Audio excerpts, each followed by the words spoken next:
I'll be honest with you, you guys are the only ones that have been willing to have this conversation. I looked at the criteria, and you have to like have some kind of debilitating.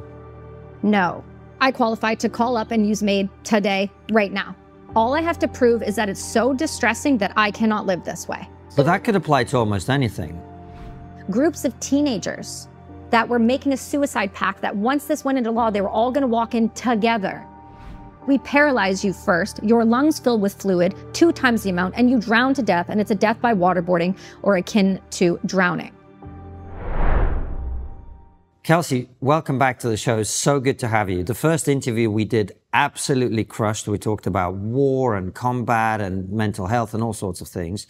But there's actually something you've been talking about lately, which is very close to your heart and is becoming a big talking point around the Western world. Like, I was on Question Time before we came here, and it was a big talking point in the UK, which is assisted dying. And you're obviously from the country that's at the forefront of all of this with MAID. Let's talk about it. First of all, what is MAID and how does it work? Okay, well, thanks for having me back. You never know how things are going to go. So I was happy it went well.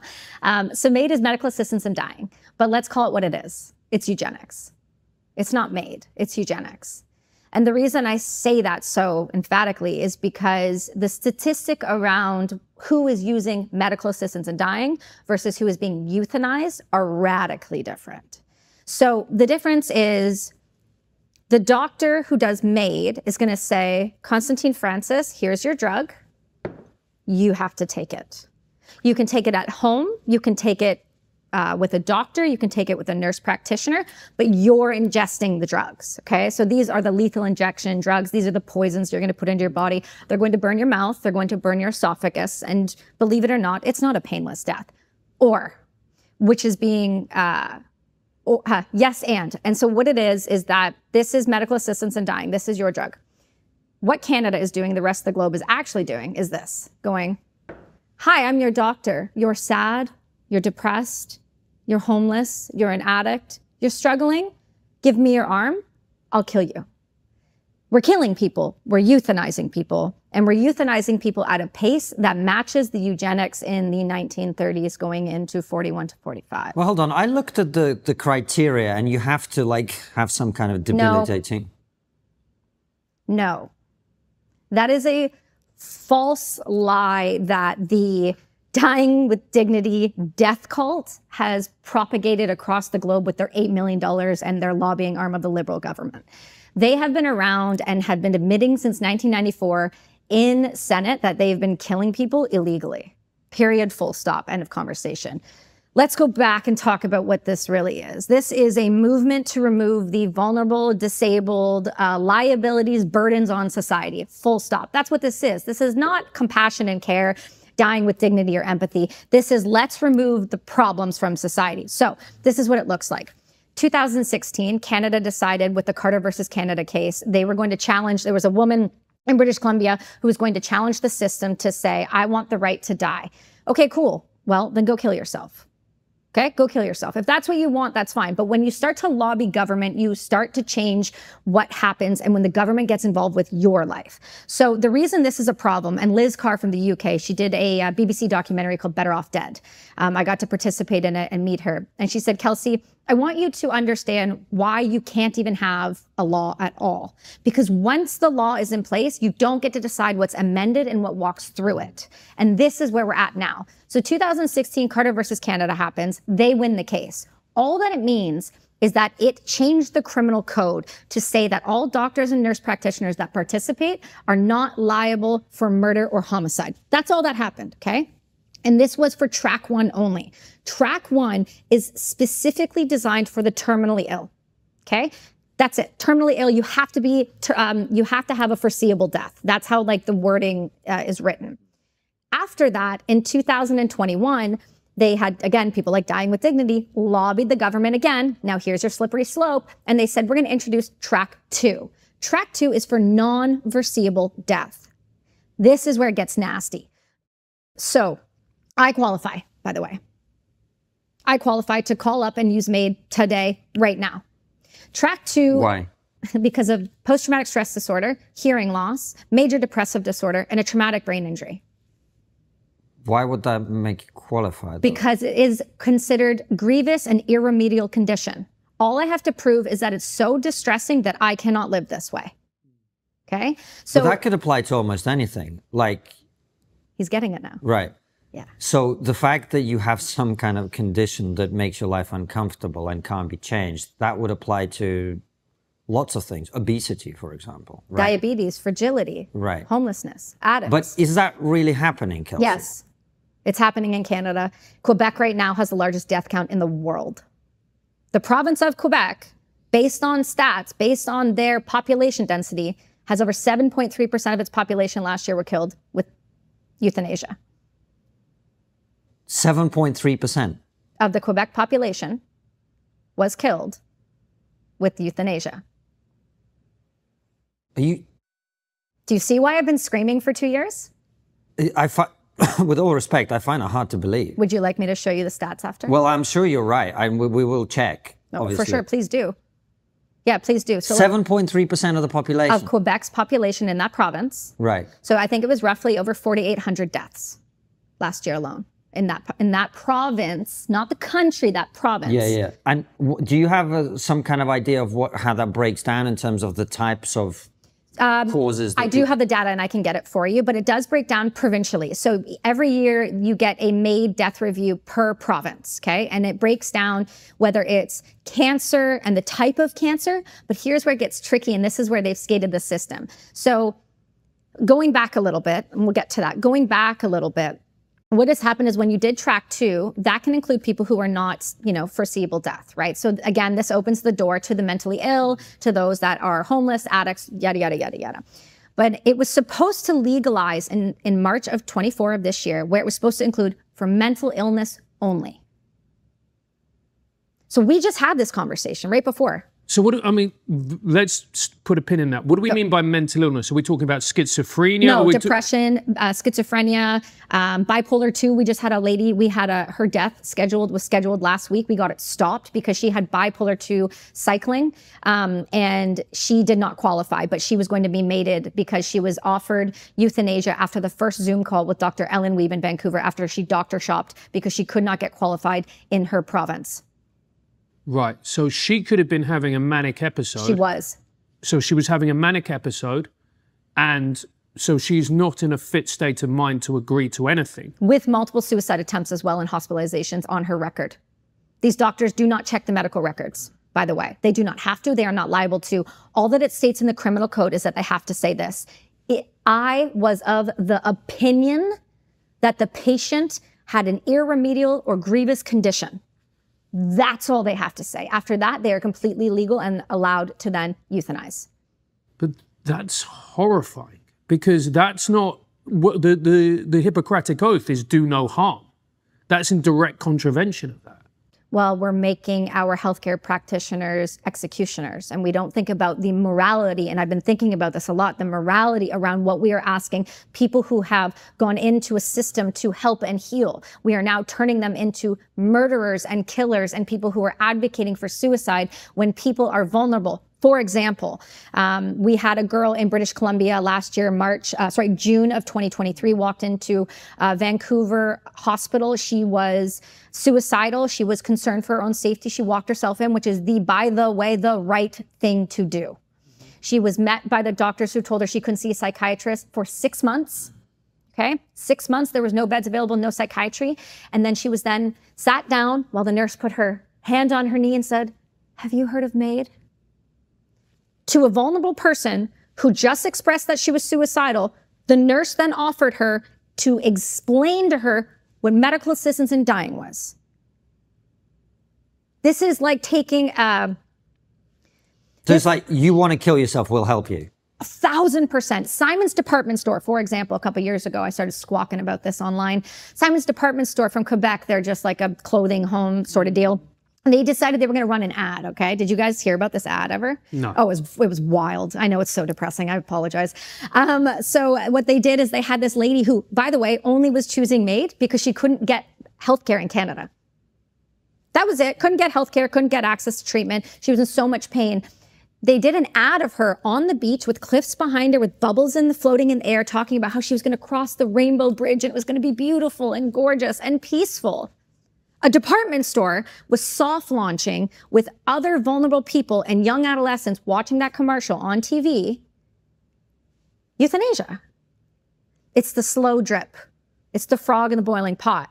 It's now us saying that we will kill you if you're struggling. People like Dying with Dignity and CAMMAP. So let's talk about what CAMMAP is for a second. CAMMAP is the Canadian Association for MAID Practitioners. They are the ones that go around and educate doctors on how to not only get your patient qualified, but then to how to do it, the drugs to do it, and how you can skate the system, if you will. Because like I said, going back in March of 2024 was supposed to include children, mature minors down to the age of 12. Let's pause on that for a second. That's insane. And then mental illness alone.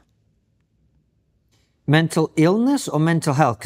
Mental illness. Because that's one of the distinctions that is really blurred in our society. Because, you know, if you're depressed every now and again, that's mental ill health. Whereas if you have schizophrenia, that's mental illness. Do you know what I mean? Yeah, so it's a little tricky, right? Because a lot of times people are they have multiple diagnoses, right? So like for me, when I was in the Army, it was post-traumatic stress. And then last week, I just won my case against Veterans Affairs after suing them for 2 years. And when you look at the reason I won, it's because 11 of the 13 symptoms of TBI and post-traumatic stress overlap. So I was finally able to get the diagnoses of my traumatic brain injury separate from that. So mental illness, PTSD, mental injury, mental health, other things. When we were talking about the fitness component right before, about how important it is to stay moving, how important it is what you put in your mouth, because it is directly responsible for 90% of the serotonin that goes to your brain. When we talk about things like our broken systems, our healthcare, our food systems, no wonder people are on more SSRIs than they ever been, which is serotonin drugs for depression. No wonder they are on all of these other drugs for mood stabilizers. It's because we feed our children garbage. We tell them they don't need to move. And we tell them that it's perfectly okay to sit in front of video games all the time. And then we wonder why they're depressed and want to kill themselves. It's not rocket science. It's just not. So going back to this clause. Okay, so in 2024 of March, it was supposed to include this, and it was supposed to be just that alone. What had happened at that point is we were getting phone calls from group homes in Vancouver and other locations, hearing about groups of teenagers that were making a suicide pact, that once this went into law, they were all going to walk in together. These kids are being manipulated to believe through people like Dying with Dignity's children's books that this is a peaceful situation, that it is wonderful and you are a burden to society, so you should eradicate yourself. They literally have a children's coloring book on their website that talks about how the death is going to happen, what it's going to do, and about the lungs, which I spoke about on Jordan Peterson, which was the mechanism of death that exploded. And it's because we paralyze you first, your lungs fill with fluid 2 times the amount, and you drown to death, and it's a death by waterboarding or akin to drowning. So when people say this is peaceful, that's a lie. And I can tell you why. Because under CAMMAP's statistics and the way that they train their doctors, which is under the BMJ, you guys can find it anywhere. And if you go under the NIH, they have the list of drugs, but it states very, very clearly, this is recommended drugs and recommended dosage, not necessarily the ones that need to be used. That right there leaves the door open for absolutely any drug to be used. We know the amount of propofol they use burns your veins, so you're in excruciating pain, but you don't feel it because the first drug they give you is to calm your anxiety and your fear. That's literally the words that they use. And then the second one is a paralytic, and then the third one shuts everything down. If it shuts everything down, and I say if very aggressively because it is mandatory to have 2 MAID kits for a reason. So you get a double dose? No, it's in case it doesn't work the first time. And there has been cases of people who have suffered for up to 31 hours. Look, sorry, man. No, it's, I mean, it's not fine. It's awful.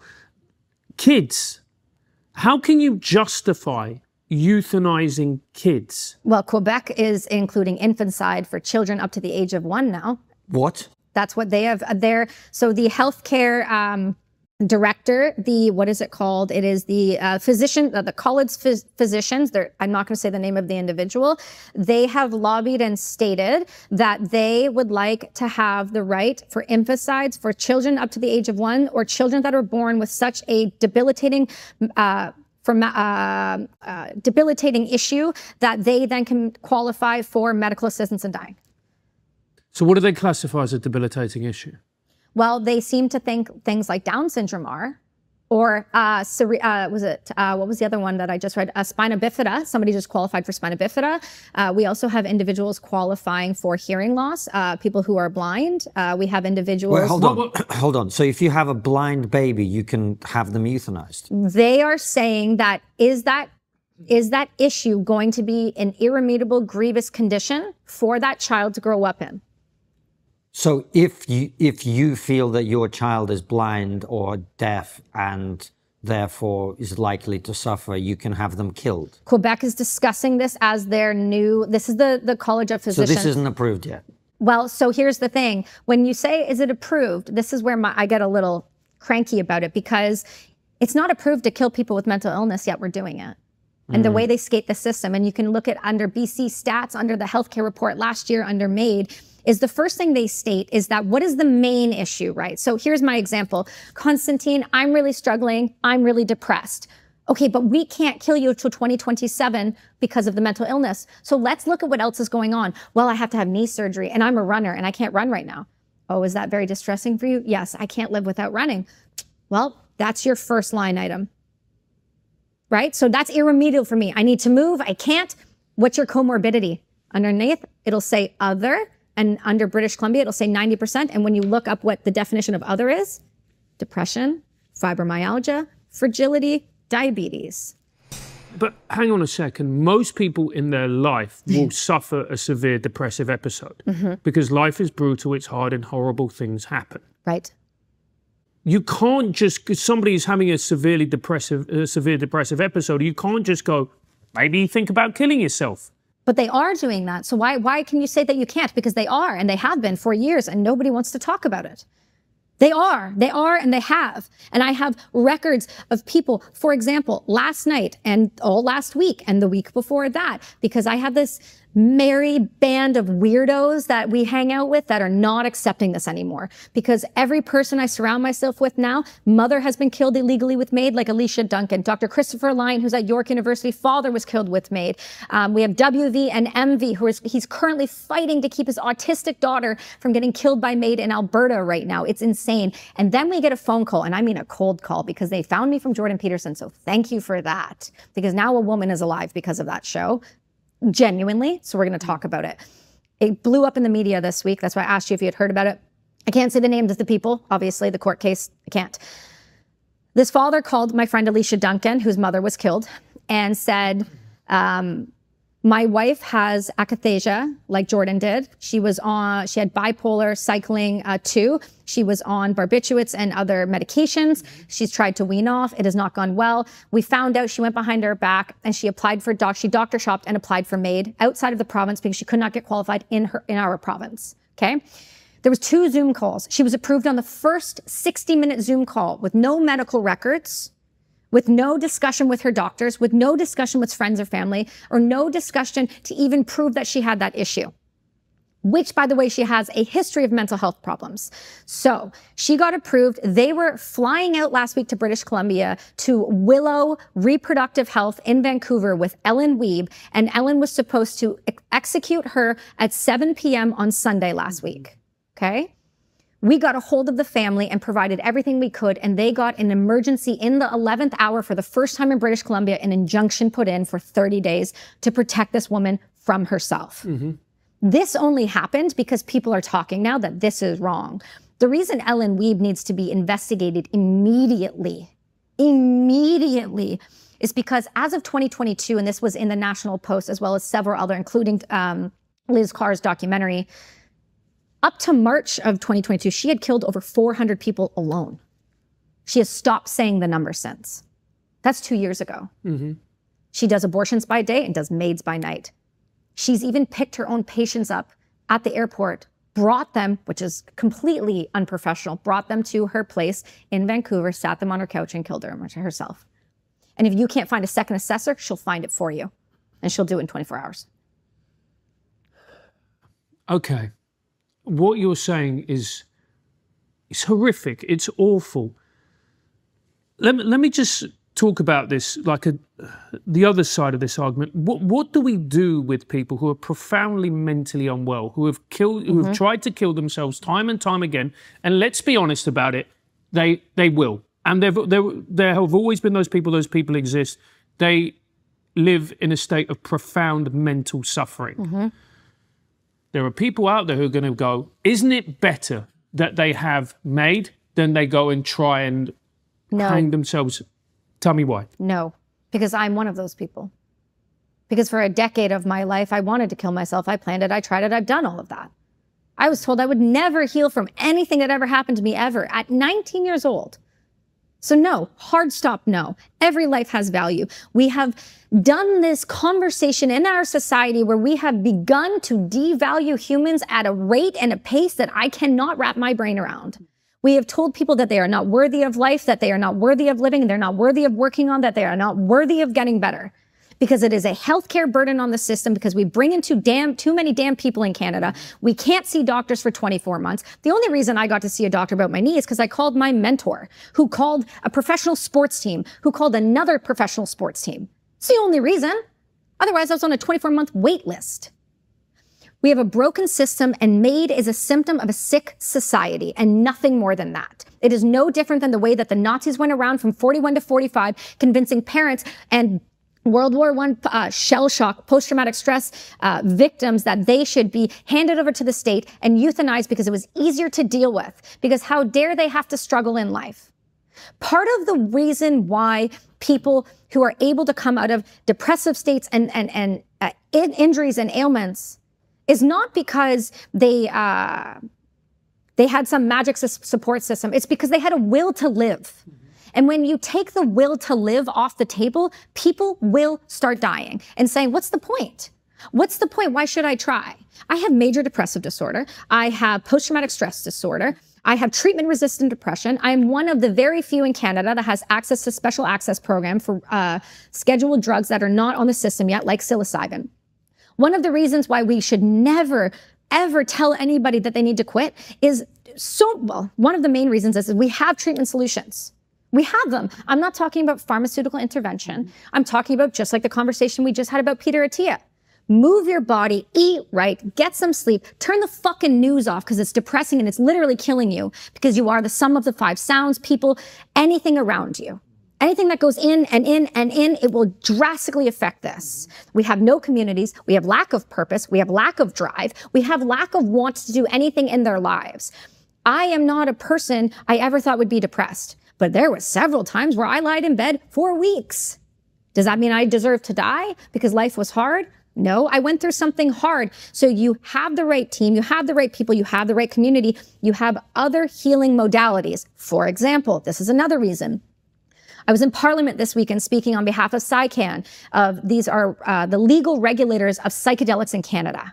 Okay? I was part of the clinical trial last year with a synthetic macrodose of psilocybin for treatment-resistant depression.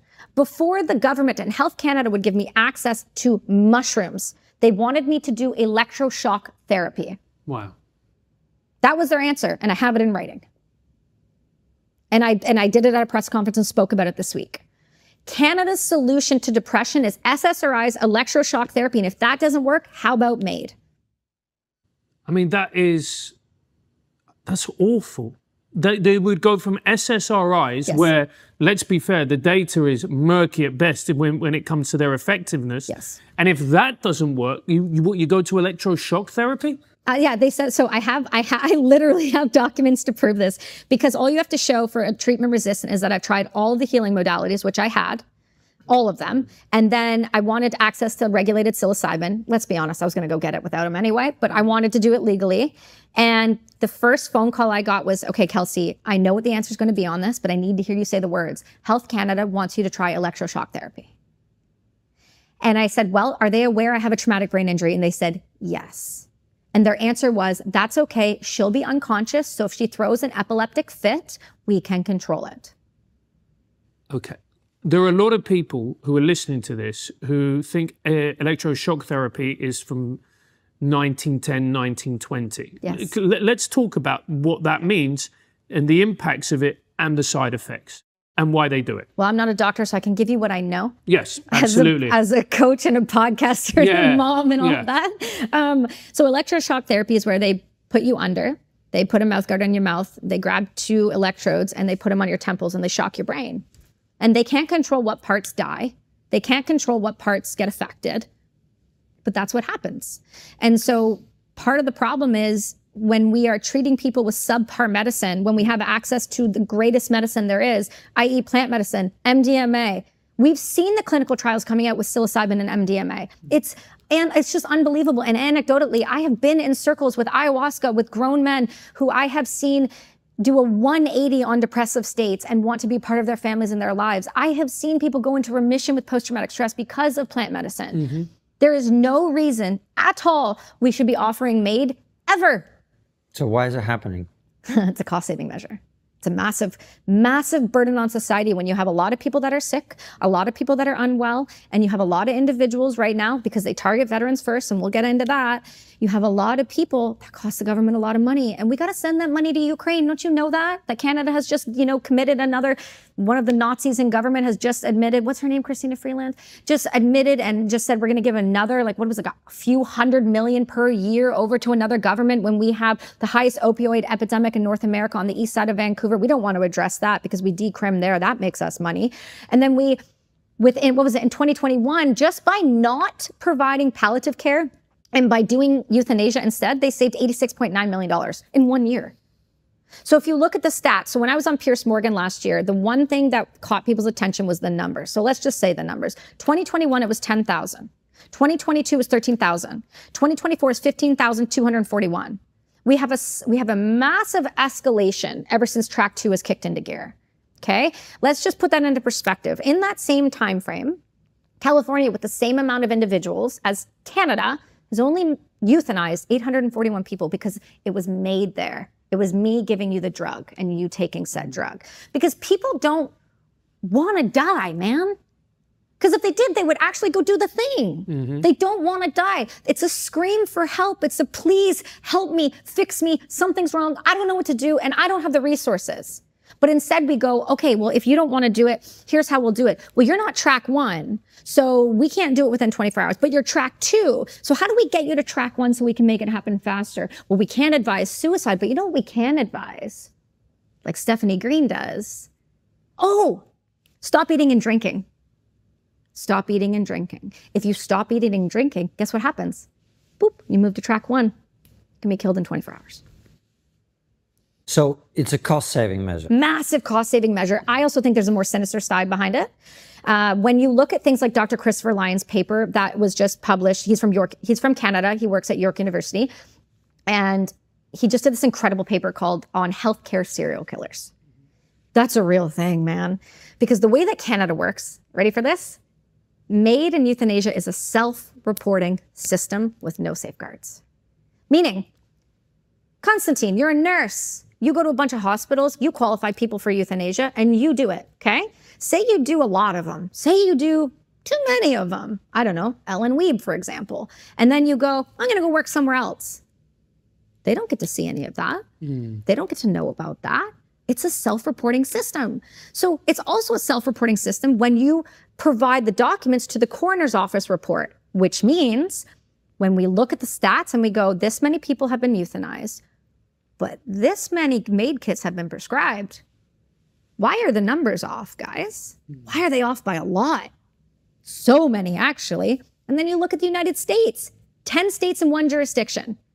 10 states in one jurisdiction. And right now, all across the country, in those states, they are voting to expand euthanasia and MAID in America, and nobody has a clue. New Jersey just cracked over 100 deaths in a year. What? Anybody paying attention to that? They are qualifying people who do not qualify.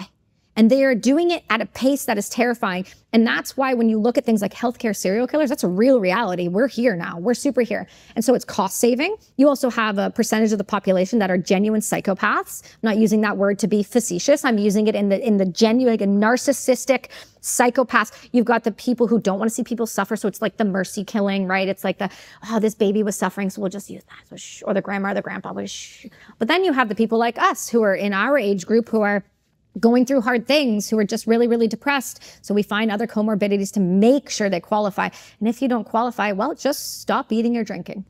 Because in medicine, there's always existed that thing of like, we know this person is dying. We're just going to make it a little bit easier. That's the double blind. That's different. Okay, explain that. So Dr.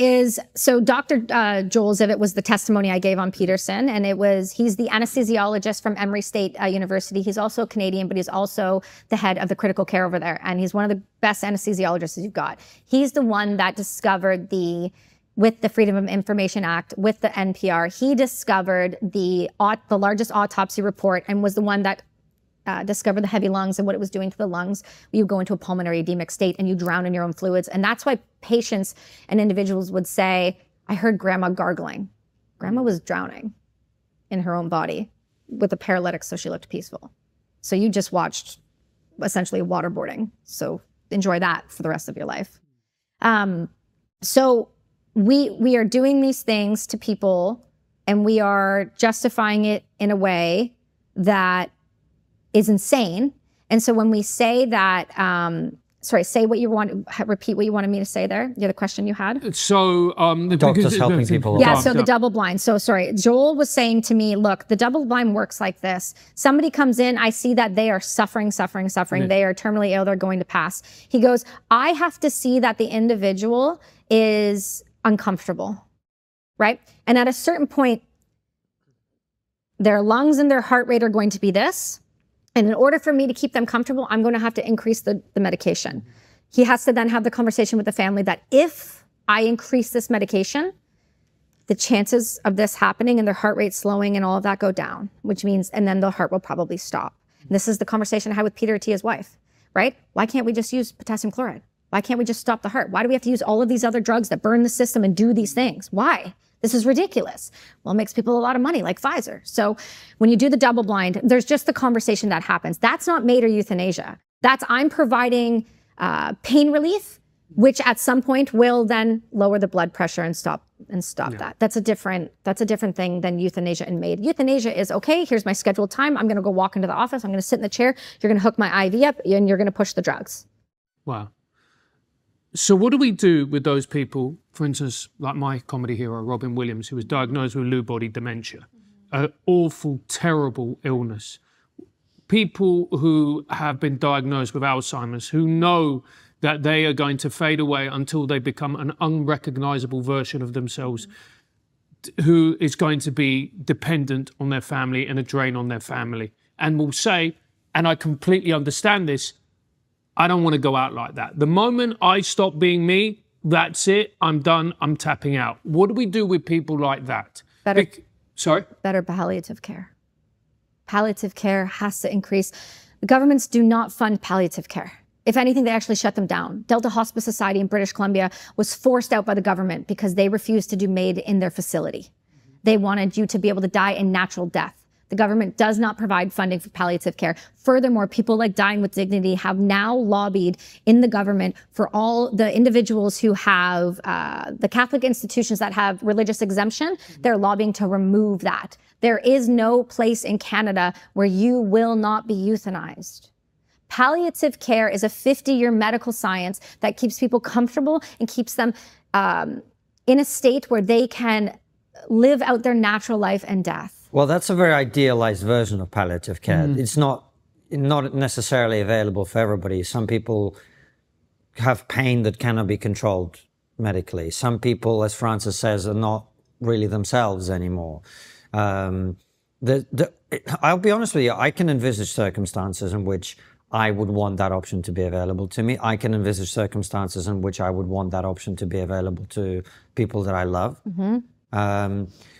So do you think that should never be available under any circumstances? So here's where the line kind of gets a little blurred, right? Because being somebody who has a traumatic brain injury, I have a 30% higher chance of early onset dementia and Alzheimer's. Like, I know that. I'm consciously aware of that. And I am of the belief that once I check out, nobody needs to be around this. We have a hard enough time now. Yeah. So I am a big believer in that. And I do understand.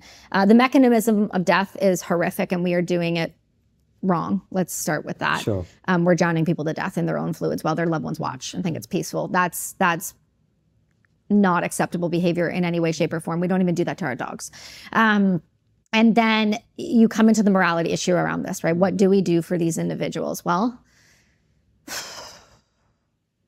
it's a hard one because when you start to allow the government to control your body, the government will inevitably abuse the system. And that's what we're seeing right now. So I would like to say that we should be able to do this for individuals who truly need it. But Canada doesn't use euthanasia as a last resort, like the Netherlands or Belgium. They use it as a treatment option. Yeah. Do you think this is inevitable because all over the world now, you see this healthcare costs are skyrocketing. We've got an aging population. We've got a more obese population.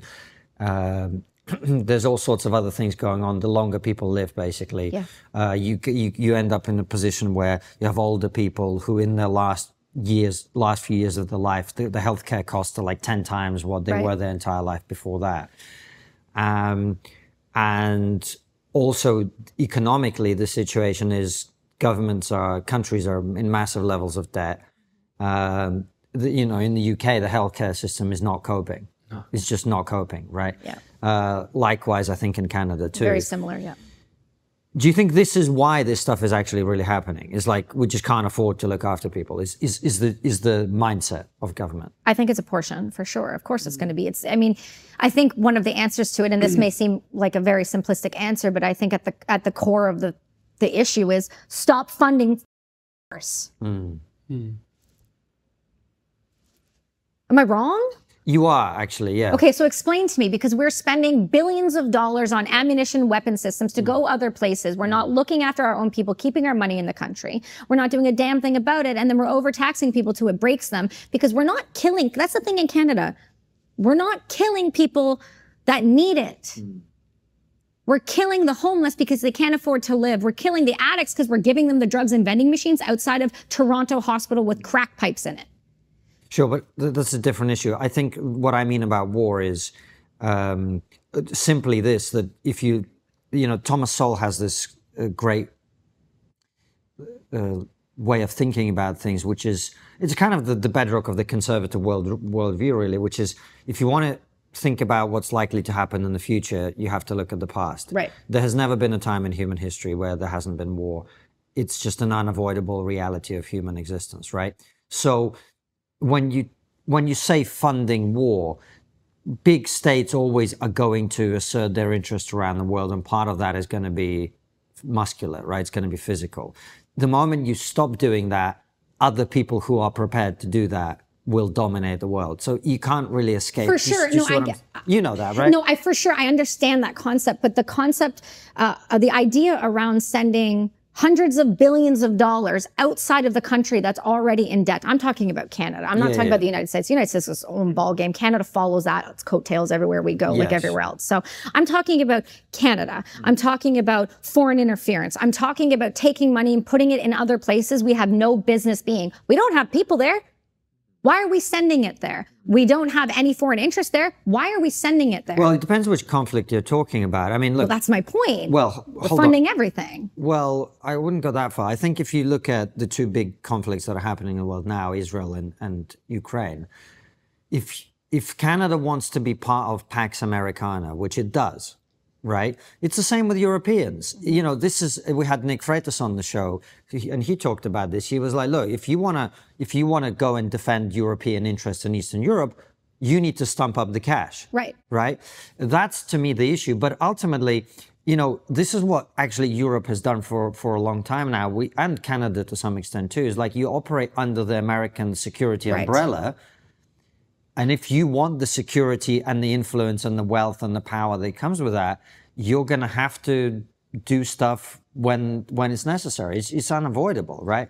There is no, I don't see a way out of it. Now, you fought in war, and so your opinion matters way more than mine. I respect your opinion way more than I respect my own on this. I'm just putting the counter argument to you. Of course. Which is that this idea that you can be the dominant civilization in the world and never go to war or never fund other countries that want to be part of that umbrella to defend themselves, that's not really how it works. I don't disagree with that. I'm not going to argue that point at all. I think you're accurate on that. But I think when you start funding things like tampons in the men's bathroom and DEI programs, well then, okay, but that's my point. Yeah. But that's not a foreign war thing. It's the woke mental shit. But the woke mental shit expands out into the war because that's where our troops are being trained, and they're taking all of that ideology and that funding and they're going into those wars when all of that money that didn't need to go into those programs and hiring all those people to go teach them about how not to call somebody a retard. You mean all of that funding couldn't have gone to a healthcare system that's broken? Yeah, well, that's something we totally agree on. So maybe the war was the wrong use of the wrong term. Maybe stop funding things outside of the country that don't need to be funded when the priorities need to be in the nations. Well,